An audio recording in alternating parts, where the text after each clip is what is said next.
매일 성경과 함께하는 오늘의 큐티 시간입니다.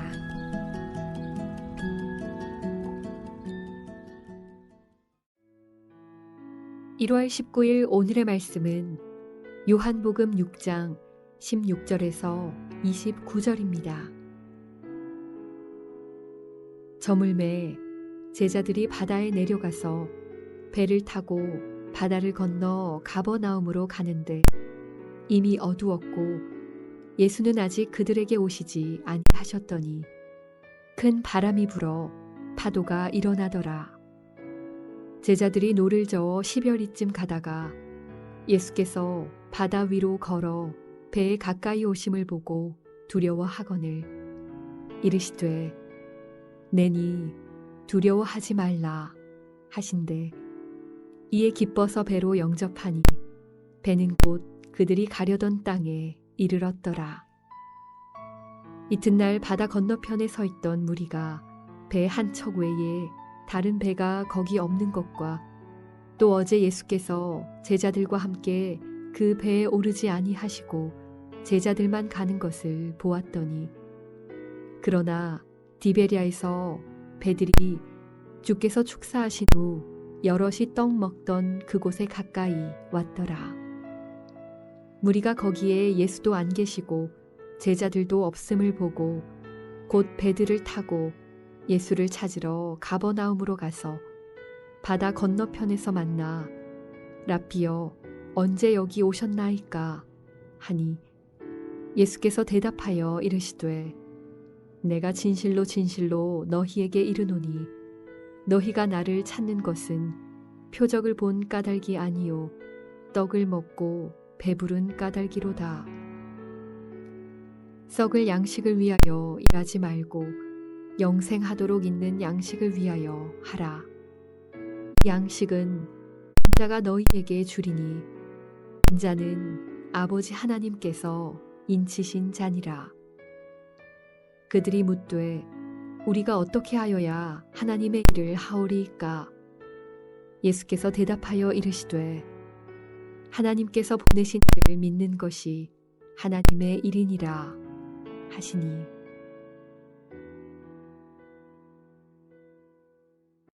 요한복음 6장 16절에서 29절 말씀을 함께 묵상하겠습니다. 오병이어 기적이 일어난 날 저녁이 되었습니다.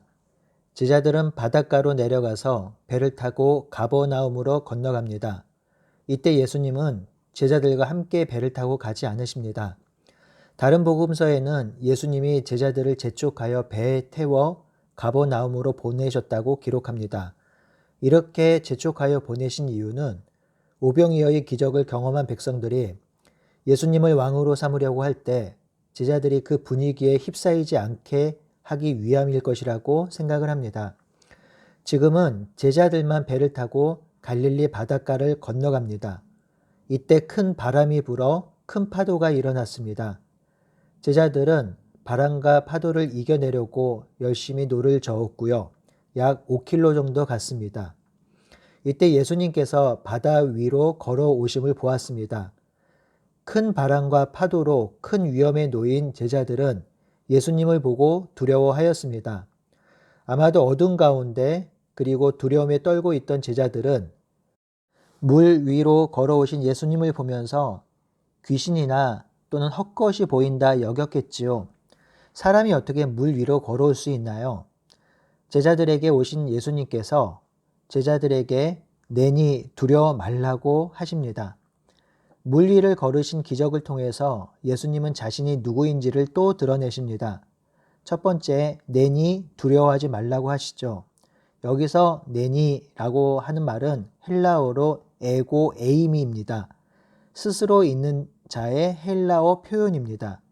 이 표현은 하나님께서 모세에게 자기 자신을 알릴 때 나는 스스로 있는 자다라고 하신 말씀과 같은 의미입니다. 이는 예수님이 하나님의 아들로서 신적 권위를 가지고 있는 분임을 드러내는 것입니다. 또한 예수님은 에고 에이미라는 말씀을 자주 하셨는데 이는 나는 뭐뭐이다 라는 뜻입니다. 나는 포도나무다, 나는 양의 문이다, 나는 생명의 떡이다, 나는 부활이다, 나는 생명이다 라고 자신을 드러낼 때에 에고 에이미 나는 뭐뭐이다 라고 하셨습니다. 예수님은 지속적으로 자신이 어떤 존재인지를 제자들에게 알리셨습니다. 두 번째, 물 위로 걸어오신 것은 출애굽을 기억나게 합니다.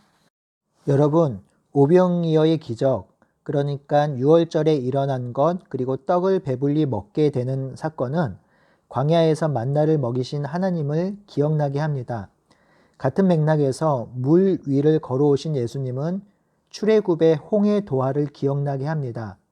그러니 유월절 만나 홍해 도화를 상기시면서 예수님이 이 땅에 오신 이유를 보여주죠. 모세가 애굽으로부터 이스라엘을 구원하였다면 예수님은 이제 출애굽으로 이 땅의 백성들을 죄로부터 구원하시고 사탄으로부터 해방하실 분임을 알려주고 있는 것입니다. 그런데 이 기적은 이것만 알려주는 것은 아닙니다. 이 세상을 죄로부터 구원하고 회복시키는 예수님이 그의 백성이 위험을 당할 때 함께 하심을 보여주고 있는 것입니다. 제자들이 큰 바람과 파도로 아주 위험한 상황에 놓이자 예수님은 그들에게 다가오십니다. 그런 생각을 해봅니다. 얼마나 급하셨으면 물 위로 걸어오셨을까? 저는 이 모습을 보면서 부모님의 모습을 봅니다. 자녀가 물에 빠졌을 때에 세상의 모든 부모는 수영을 할 줄 알던 모르던 물속으로 뛰어들어가 자녀를 구조할 것입니다. 우리 예수님이 바로 그런 것 같아요. 물 위로 뛰어든 것 같습니다. 우리 예수님이 제자들을 얼마나 사랑하고 계시는지를 보여줄 수 있는 대목이기도 합니다. 사랑하는 성도 여러분, 온 세상을 구원하고 회복할 예수님이 바로 우리 주인 되시며 우리의 아버지 되십니다. 그분은 온 세상을 구원할 뿐 아니라 우리 개인에게도 지대한 관심을 갖고 그의 백성 한 명 한 명을 너무나도 사랑하고 계십니다. 온 세상을 다스리고 주관하는 그 예수님이 바로 우리를 붙들고 계시며 우리를 인도하고 계심을 오늘도 신뢰하면서 그 예수님 안에서 위로를 누리는 하루가 되기를 바라고 소원합니다. 이제 이튿날이 되었습니다. 오병이어의 기적을 경험했던 백성들이 예수님을 찾습니다. 그런데 본문에 보면 예수님을 찾는 모습이 자세히 기록되고 있습니다. 22절에 백성들은 가버나움으로 배가 한 대만 건너간 것을 보았습니다. 또한 그 배에 예수님이 제자들과 함께 타지 않았다는 것도 알고 있습니다. 그렇다면 예수님은 지금 오병이어를 베푸신 이곳에 계셔야 합니다. 하지만 예수님은 이곳에 계시지도 않습니다. 도대체 예수님이 어디에 계신 걸까요? 배를 타지 않고 바다 건너편 가버나움으로 갔다면 갈릴리 바닷가를 삥 둘러가야 하기에 밤사이에 걸어서 가버나움으로 가는 것은 불가능합니다. 예수님이 어디 계시는지 알지 못하자 이들은 배를 타고 가버나움으로 건너옵니다. 거기서 드디어 예수님을 만나죠. 이들은 놀랍니다. 그리고 묻습니다. 25절에 보니까 랍비여 언제 여기 오셨나이까? 백성들은 예수님이 밤사이에 이곳으로 어떻게 오셨는지 궁금해합니다. 예수님은 이들이 자기를 이렇게 찾고 궁금해하는 이유를 아셨습니다. 예수님 자신 때문에 궁금한 것이 아니라 예수님이 베푸신 기적 때문에 궁금해한다는 것을 아셨지요. 그래서 24절에 표적을 본 것 때문이 아니라 먹고 배부른 까닭이라고 하죠. 백성들은 기적이 의미하는 바, 즉 표적에는 관심이 없습니다. 그냥 기적으로 얻어지는 유익, 이득, 떡고물에만 관심을 갖고 있습니다. 그래서 예수님은 기적을 보고 온 백성들을 향해서 다시 오병이어를 베푸신 이유를 알려주십니다. 썩을 양식을 위해 일하지 말고 영생하도록 있는 양식을 위해 일하라고 합니다. 예수님은 썩을 육체를 위해, 썩을 양식만을 위해 살지 말라고 하시죠. 예수님은 영생하도록 있는 양식을 위해 살라고 거듭 가르치십니다. 이 양식이 생명의 떡, 바로 예수님이며 예수님의 말씀입니다.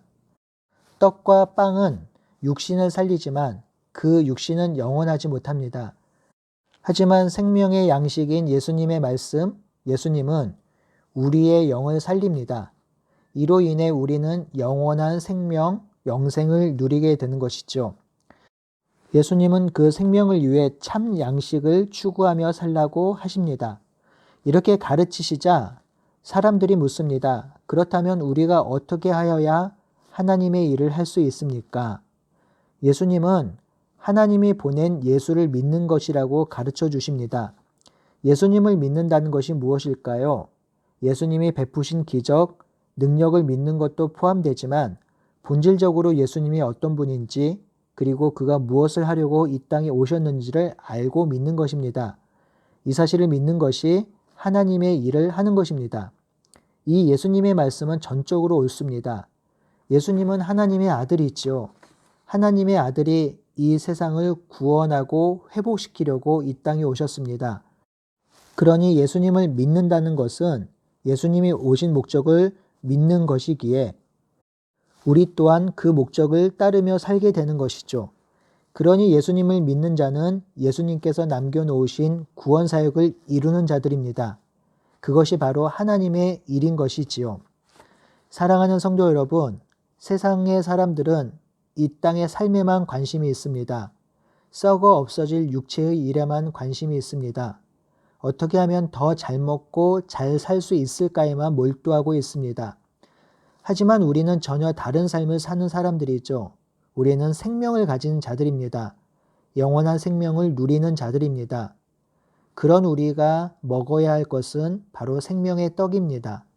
오늘 하루도 우리에게 생명을 주시는 예수님의 말씀을 믿으며 그 생명을 주신 예수님을 붙들고 살아갑시다.